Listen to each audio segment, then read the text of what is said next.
అమ్మా, ఇది చూడు. ఇది అనన్య కోసం, ఇంకా ఇదేమో ఇషాన్ కోసం. నైస్. ఇంకా ఇది నా బెస్ట్ ఫ్రెండ్ కియారా కోసం. ఎందుకంటే she's my 3am friend any day.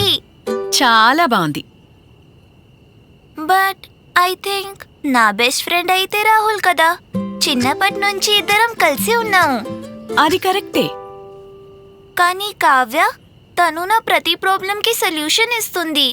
అమ్మా, ఐఎమ్ సో కన్ఫ్యూజ్డ్. నీకు తెలుసా, మీ జనరేషనే బెస్ట్. కనీసం మీ టైంలో ఈ ఫ్రెండ్షిప్ డే అవి ఉండేవి కాదు. ఫ్రెండ్షిప్ డే లేదు, కానీ ఫ్రెండ్స్ మాకు కూడా ఉండేవారు. ఉండేవారంటే ఇప్పుడు లేరా? ఇప్పుడంతా చెల్లాచెదురయ్యారు. పెళ్లి తర్వాత కలుసుకోవడం తగ్గిపోయింది.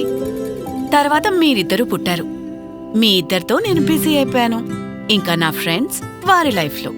నువ్వు వాళ్ళని మిస్ చెయ్యవా? ముందు చేసేదాన్ని, కానీ ఇప్పుడు తీరికెక్కడుంది? హా? అరే, నిన్నే ఫాలో చేస్తాను. నీ వల్లే కొత్త కొత్త ట్రెండ్స్ నేర్చుకుంటాను, స్కూల్లో జరిగిన విషయాలు వింటాను, రీల్స్ చేస్తాను, పౌట్ కూడా చేస్తాను.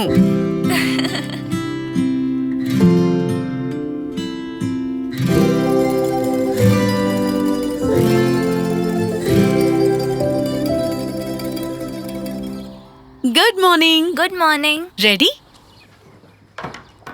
సో, బెస్ట్ ఫ్రెండ్ ఎవరో డిసైడ్ చేసుకున్నావా లేదా?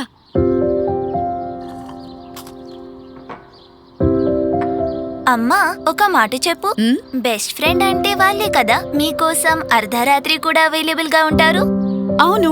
ఎవరైతే మీ అర్థం పర్థం లేని మాటలను ఎంజాయ్ చేస్తారు, ఎవరైతే మీ మాటలను తప్పుగా అనుకోరు, ఎక్కడైతే మీ సీక్రెట్స్ అన్ని సేఫ్ గా ఉంటాయో. ఇప్పుడు ఈ అన్ని క్వాలిటీస్ ఒకే ఫ్రెండ్ లో దొరకడం డిఫికల్ట్. కానీ ఇంపాసిబుల్ కాదు. ఈ క్వాలిటీస్ అని నాకున్న ఒక ఫ్రెండ్ లా ఉన్నాయి. ఎవరు? నువ్వే.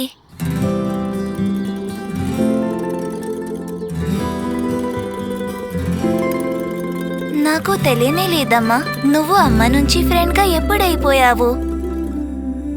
ఫ్రెండ్ మాత్రమే కాదు, బెస్ట్ ఫ్రెండ్. మెల్లగా అల్లుకుంది ఈ సంబంధం, ఎటు కనరాలేదు అనుబంధం, అనుబంధం. మాకు తెలుసు స్నేహంలో ఉన్న బంధం,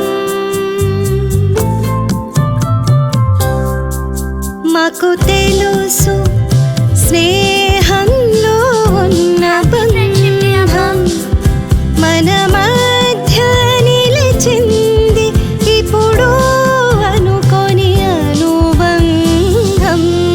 ఇతరులను సంతోషింపజేసి తాను సంతోషపడేవారే జీనియస్. పార్లెజీ. జీ అంటే జీనియస్.